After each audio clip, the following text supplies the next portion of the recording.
very much for being here, everybody. Cheers. Thank you. This is a great night.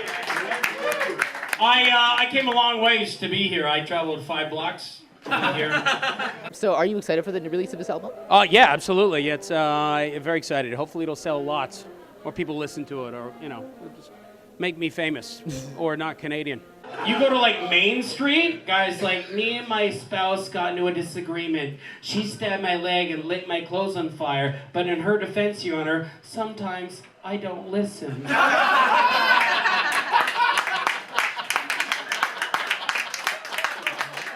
After all, I did put her yoga pants in the dryer.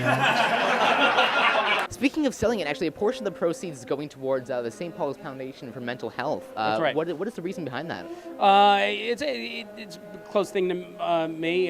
Mental health of my family. I have some close family members that have been in and out of there, and their service has been great. And so it's just kind of a close thing. And also the theme of the album, Passport and Prozac, and I suffer from sort of functional obsessive compulsive disorder. I travel around the world, hence the title Passport and Prozac. Interesting. And yeah. So speaking of the whole travel thing, it says you've been to 25 countries. How has that been performing stand-up in them? Good. Some countries are great, some are just, the worst. This is an interesting event. This is like a comedy album release party.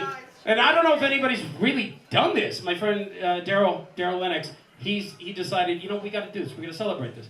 But album release parties for music, it's a very common thing. Very common thing, right?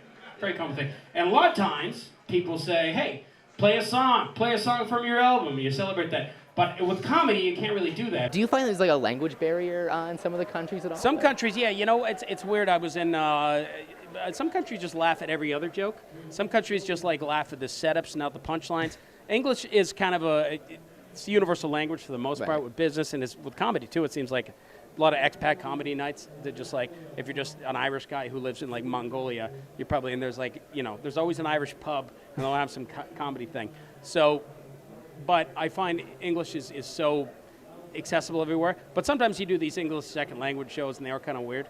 Sure. I performed in the Ukraine, and then they laughed at the setups, not the punchlines. It'd be like, knock, knock, knock, ha ha ha, who's there? I don't like. I got 28 tracks on my album, which are for sale, by the way. Partial proceeds go to St. Paul's Mental Health. Name a track, and I'm going to do that track. What do you think of that? Yeah? All right. So you were on Britain's Got Talent. I was, yeah. And you got a resounding yes from Simon Cowell. What was that like, knowing that he's so tough as a critic? That was it was kind of like a relief. It was getting the test results you wanted. That was been pretty nerve-wracking. Yeah, that was definitely nerve-wracking. There's a couple thousand people in this okay. theater in London, and yeah.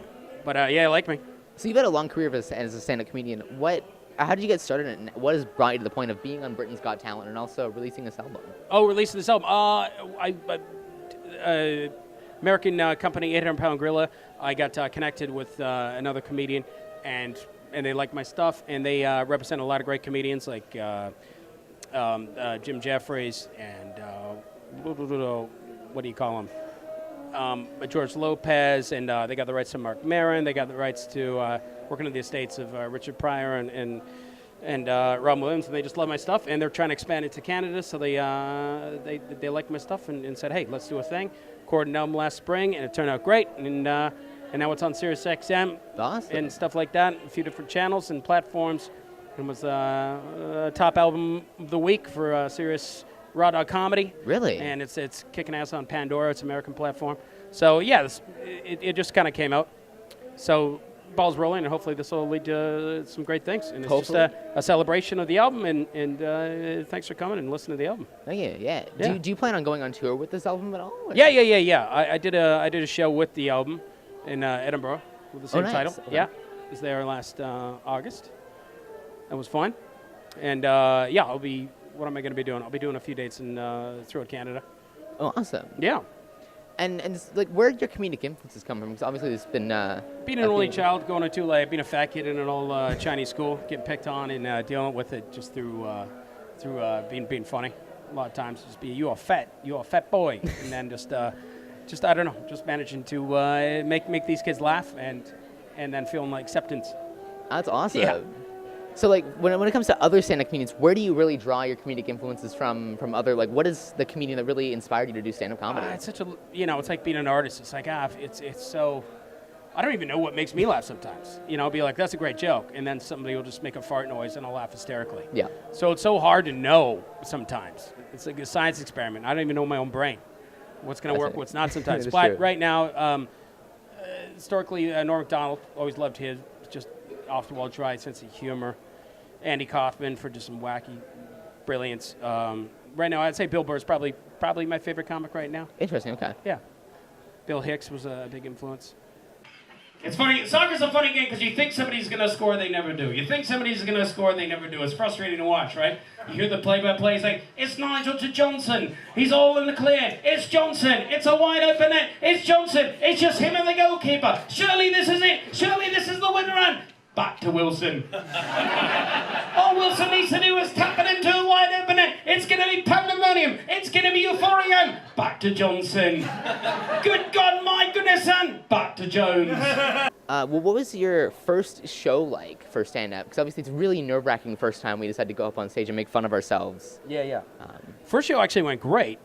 I just did but the second show I bombed. So first show I was like, oh my God, I got this. Second show I was like, so just when you think you got it, you don't. It is just same happened with me actually, yeah. Yeah. When I did stand-up for the first time, it was really great. And the second time, yeah, right. got a bit too overconfident, I think, and it didn't really work So out. you do stand-up and you're not even old enough to get into most of the places you want to perform in? That is true. Yeah, it's kind of awkward. Yeah. In LA, with the bar rules, luckily work out. Right. 'Cause it counts as a restaurant, so I can get up on stage and make fun of myself. But nice. yeah. It's hot in here. I'm sweating like I'm going through Australian customs. The fruits and vegetables taped to my chest.